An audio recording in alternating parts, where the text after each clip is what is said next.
ꯑꯩꯈꯣꯏ ꯁꯥꯏꯒ ꯌꯥꯝꯅ ꯄꯥꯝꯖꯕ ꯃꯦꯀꯞ ꯑꯣꯏꯅ ꯇꯧꯏ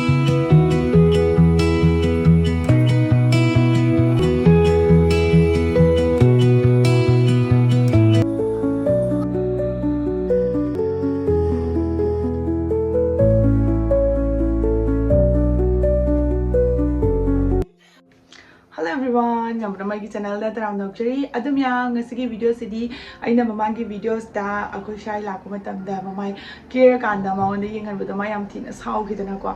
ado दुगी कमेंट सिंग दम नोकनिंग हबा अदो ngasi na mo aina mai tegi dress to ina ready oraga lerage aduga nahan je ma unit tegi khara saurok pasu male biduna taina bam khangdana ai mathakta taina badu aduni bitause adu actually di ma mai tegi dress kumba set pakot pase amna su pam jaiye aduna ngasi na mai tegi fane kai ka set ke ai mabu kong do pasigi fane kai ka set padu setre ba ko hojikande ko set ta ba kai da nungai te bu ko di ai mangonda sela kanda ma gi reaction do jinghala gi me am dugi makeup to ge to ini ai mama ai kai da hoji ke ba hor ge to ini mag lag 3 mag lag kanda ma gi reaction do kamai to do khoi mai te gi mong da ke mai te gi sari ka sela ka phani ka sela ka phibam di khar shock ni ko ai gi phibam se hai di order phibam se ke phani ka se chalo bu bu ka se kamai to do khangde ado me am yeng minare se ka kamai to do ai hoji makeup to ba ho ge to ini hoji eyebrow tawi ba hogale aduga makeup udi yamna tawroida ai hojikan je agi mama ise facial oil ma sizini bako aina dudo namna kana bodu mai to ai mama hoji adu ai makeup to ba hodringa da agi mama ise facial oil ma hojikan tayi bako dudo hana tayi mama ise kasu makeup hodringa da jeune mama ise hana dagi hojika kham khangba mai to aina sizini se to si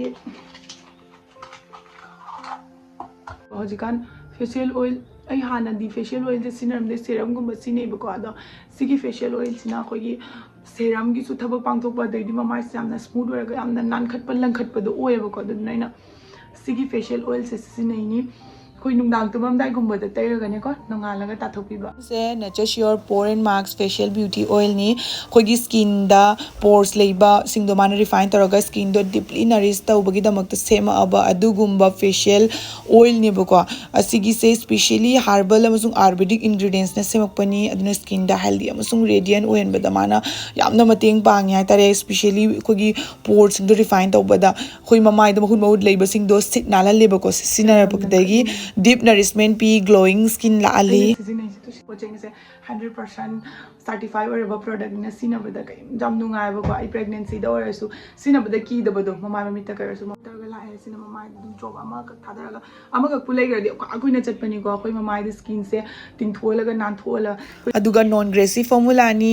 lightweight jamna oye chemical free oire paraben free or sulfate free am gorambadagi skill dal loigiba uneven skin tone oigiba singdo nangi daily routine da sigi facial oil je sisinabiyo to di soidna makki farakani makeup te dringa da ai siana deksalaga ai makeup ke baudoini akhoi gi chato ko pada mama smile lan kala khokalaga ingonde am pamjabado yamna nungai jabado oeba sigi product sigi link to description hapchala mage dum noi chalaga check out to salo pamjaye bless tai doini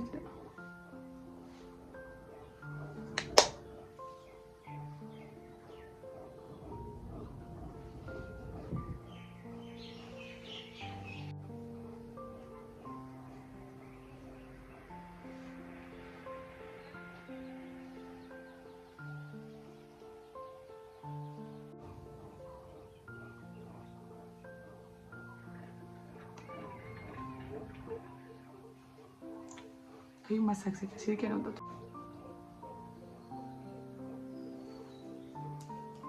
kar simple look to oina ki rege bako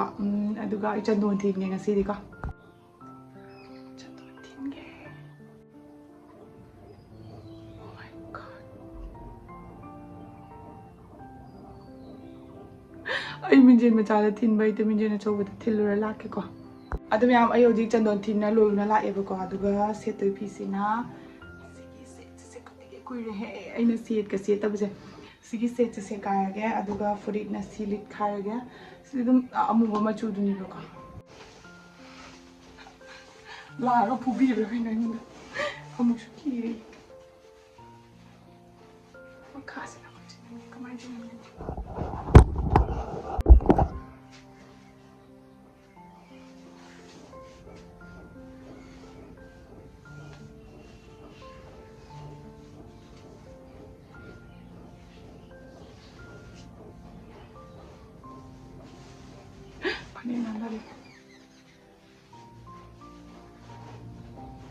Horen ma lagane khirki siga lumma legebuko aduga mana changpaga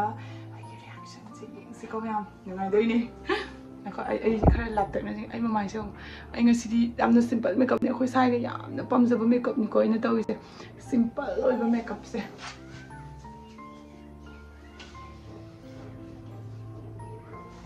Urido udrira su kangdre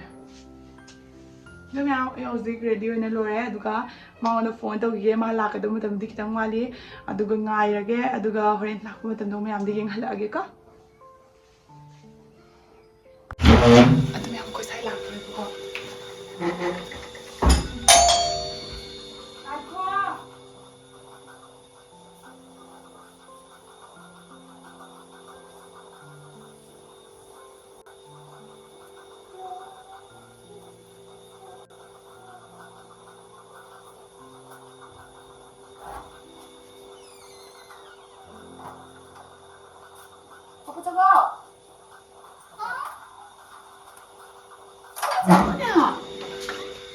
Ito yun na. Surprise! Nahugto ka to, pero ito yun na. Oh! Kasabrano? Kasi ito ka, ito yun. Kraan lang ito yun. Mostang lang. Mamay sa ekaijay! Ay! Nakuya ko ekaijay! Kasi 타모이되게 말을 하야 되는데. 하자리도 그이 더 그는 까야 되노. 낭낭 그래가 하지 나 하는 거 좀 가다. 너북도 가네 이제 등동나 뭐 없다가. ꯌꯥꯝꯅ ꯁꯤꯗꯤ ꯑꯩꯈꯣꯏ ꯁꯥꯏꯅ ꯐꯖꯩꯒ ꯍꯥꯏꯈ꯭ꯔꯦ ꯀꯩ ꯃꯔꯛ ꯀꯩ ꯄꯣꯠꯇꯅꯣ ꯅꯪ ꯐꯖꯩꯁꯦ ꯑꯩ ꯃꯁꯝꯁꯦ ꯊꯥꯗꯣꯛꯆꯔꯝꯃꯤ ꯃꯔꯛ ꯂꯥꯡꯕꯟꯒꯤꯗꯅ ꯃꯁꯝꯁꯦ ꯄꯨꯡꯈꯠꯂꯦ 그럼 라고 하려고 공 뜯으시나? 무슨 거 무슨 당 녹음 그래서 파자를 봐봐. 응?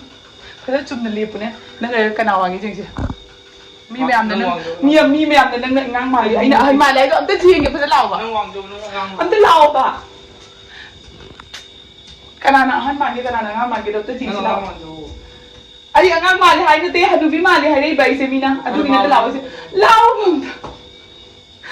엄청 나와 question 대단 한 게 봐. लिपस्टिक सु था मेरे पास लिपस्टिक सु इन्हें लोग थोक रहे तो कमाई तो इन्होंने की लुक से मायना चंद की बिस्ने फंसे यार ना हांगी तो ना कहीं ना फंसे दे है तो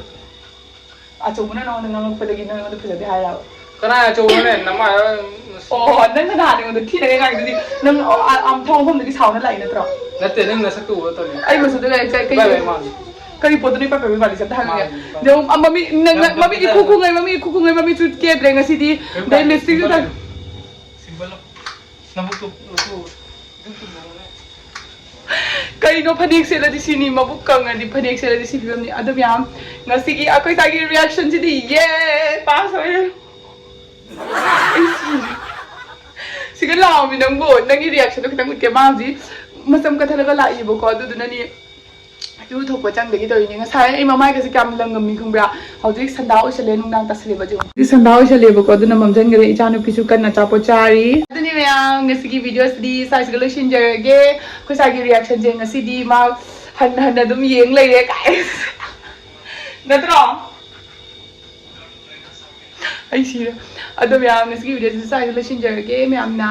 ai gi video ting ba nungai bira ga di like share subscribe comment to biro ma na ngau na bai da mak tani aina phanik ta gi chuni na ai wa ab da lore ado fi hom to ge me ang ngasi gi video di size ga shin ge ka bye next video da mu kunere si